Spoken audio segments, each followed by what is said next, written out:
still can't get my head around 260 years. I've always wanted to be a lawyer. I'm also president of Solihull Chamber of Commerce. The only person that holds you back is yourself.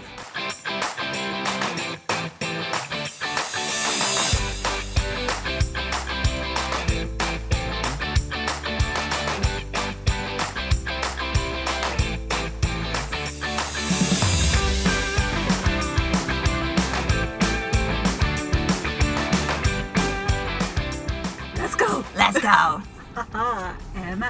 Emma. Hello and welcome. Hi. How are you? I'm good, thank you, Jas. How are you? I'm well. I'm good. Emma, for people who don't know who you are you? What do you do? I'm Emma-Louise Hewitt. I am a partner at Sidney Mitchell, head up the employment law team there. Yeah. And that is my day job. And I'm also president of Solihull Chamber of Commerce. I know. I'm so excited because I get to work with you. Absolutely. We are the dream team. We are. I was genuinely ever so happy when you became the president, because it's nice to have been working with you for so many years.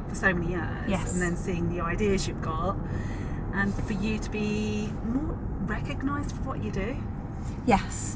Always sitting in the wings, keeping an eye on what's going on, learning from those around as well. Yeah, really important. Absolutely. And tell me about Sidney Mitchell. So we've been going for over 260 years. I know I don't look old enough to be going. 260 years? Absolutely. Okay. I look really good for that, don't I? You look amazing. So yeah. Dinosaur. Like, seriously. Wow, 260 years for Sidney Mitchell. Yes, so we've been going for a long time. Yes. We are local based, so Solihull, Birmingham, and we offer a wide range of legal services for both individuals and businesses. I still can't get my head around 260 years. Yeah, we've been around a long time. You're clearly good at what you do then. Absolutely, we are deep rooted in the local community, so yes, we like our roots here, and long may it continue. Fantastic. And the legal profession, is that a profession you always wanted to enter, or did you think, oh no, I want to be something else? Funnily enough, no, I've always wanted to be a lawyer. No way. Yeah, really strangely. So right from a young age, I used to watch Cabinet QC with my granddad and used to love it. Yeah. And I was like, that's what I want to do when I grow up. I want to do what he does. Bearing in mind at the time I didn't know he was a barrister, so it's very different to what I do now. But that's where it came from, and I had this idea in my head that that's what I wanted to do. Have you ever been in a situation where you kind of like sat there going, how on earth has this person gotten themselves into so much trouble, or what is this about? Like, I bet there's stuff that comes to you and you sit there going, what? You do question people's decisions, absolutely. You do question why people end up in the situations that they're in, sometimes through no fault of their own, but equally also through their own fault. Well, you're dealing with people, aren't you? So you never really truly know what's going to happen. And also, I don't know about yourself, but sometimes I just sit there and I'm baffled. Yeah. Why do people choose to make the decisions that they do, or act in the way in which they do? Yeah, absolutely. And people try to justify it to themselves that it was the best decision that they could have made at the time. People think that it is a good decision at the time, but what people think and what the law say are two very different things.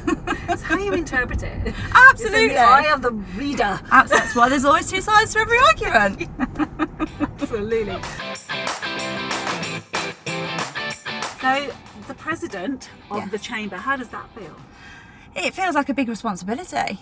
The chamber is such a prestigious thing, and there's a lot of businesses that are members, but it's getting it right, and it's doing what's best for the members, making sure members' voices are heard, that everybody's getting the best out of it.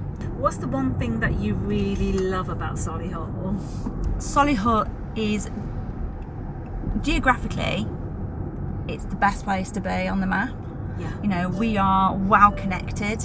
We have the airport on our doorstep, we have the motorway network, but we have a very, very good economic central. And it's a great place to live, and it's a great place to bring up a family. It has everything that you need and more. So tell me about the president role, and tell me when you found out you became the president, how did you feel? Because that must have been amazing. The exec committee make that decision, so it was great that people felt the confidence to be able to put me forward and agree. So that instills you with confidence. It's a big position to take up. I mean, look, we've had some fantastic presidents, and I follow a long line of really good presidents. We've had Tony, we've had Kevin, we had Robert, and I followed in the footsteps of Eileen. And these are all people within the community that are well known, and to follow through after them, there's some big shoes to fill, but I'm really enthusiastic about it. I'm passionate about doing the best that I can. So we've set up some new bits and pieces. We're doing a Meet the President meeting for new members. That's coming through.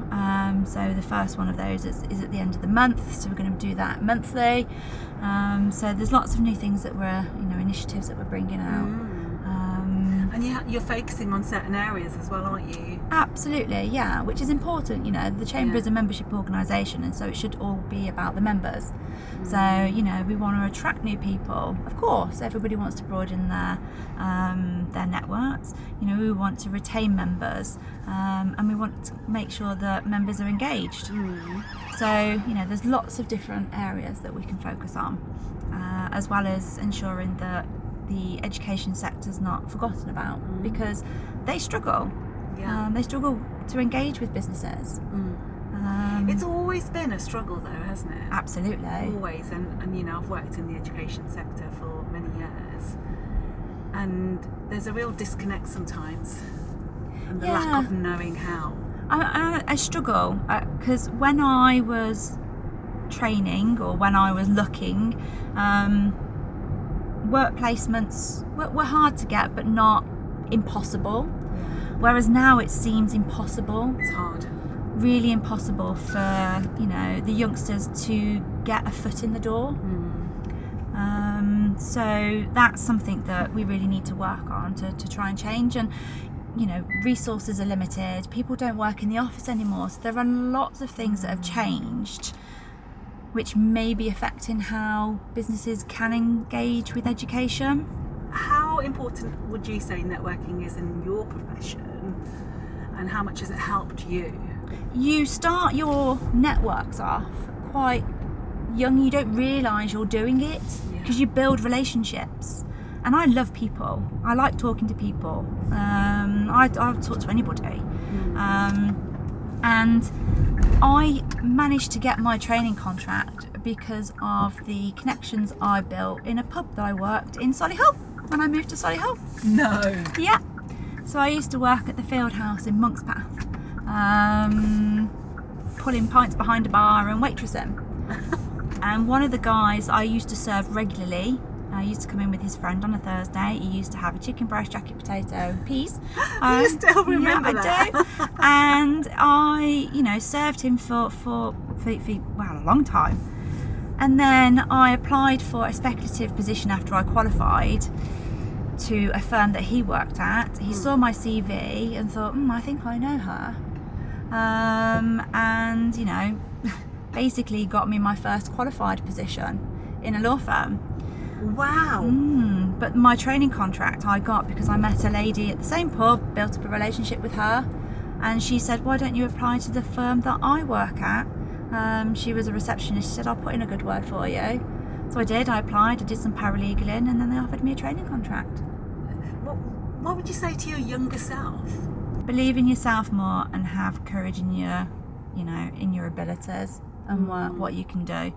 The only person that holds you back is yourself. Have you ever, tell me about a case without naming names that you've kind of gone bonkers? One case that sticks out for me is where we had it was a prison officer. I was a trainee at the time, and we were instructed to act for a prison officer, and the individual was told that, and it was a female prison officer, young, and she was told that she was too pretty to be a prison officer. Really? Yeah.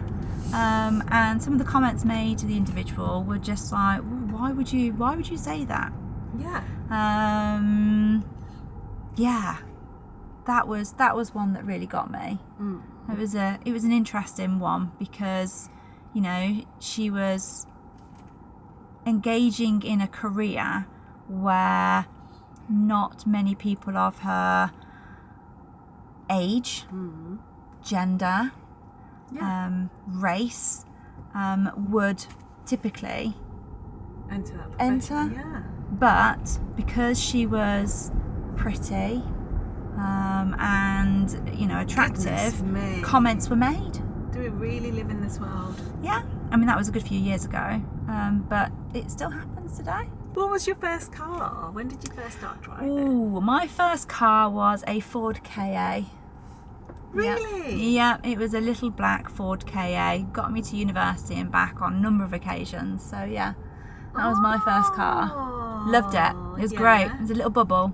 Oh, I about can you? imagine you. It's Fiesta, Ford Fiesta. Ford as well, a little Nice. Fiesta called Fiesta's name was Fifi. We gave it a name. Oh, did you? Oh, Yeah, little Fifi. I didn't name my car. No? No. If you had to name your car, then what would you name it? Panda. Yeah, it just reminds me of a panda. What would be your coffee order if you had to order a coffee right now? A grande skinny caramel macchiato from Starbucks. Oh, okay. Yeah. Wow. Do you give people your real name in Starbucks to write on the cup? Now, Come on. since the app, Yes. they know your name because they scan it and it goes on there. But I'd never really thought about it, but I've always given my real name, but it would be funny to give them different names every time I always go give in. funny names. Do you? Yeah. Oh, I should do that. Yeah. Yeah. It's just hilarious to hear them shout out the name. But I forget. And I'd be like, who is this person? It'd be me. And I do it to others. When I buy other people coffee. Really? Yeah, purposely. Just name it something completely different. That's a Like good idea. like big actress's name. Or Yeah, something. Hugh Jackman. Yeah. All right, your favourite place to eat in Birmingham or mostly Solihull?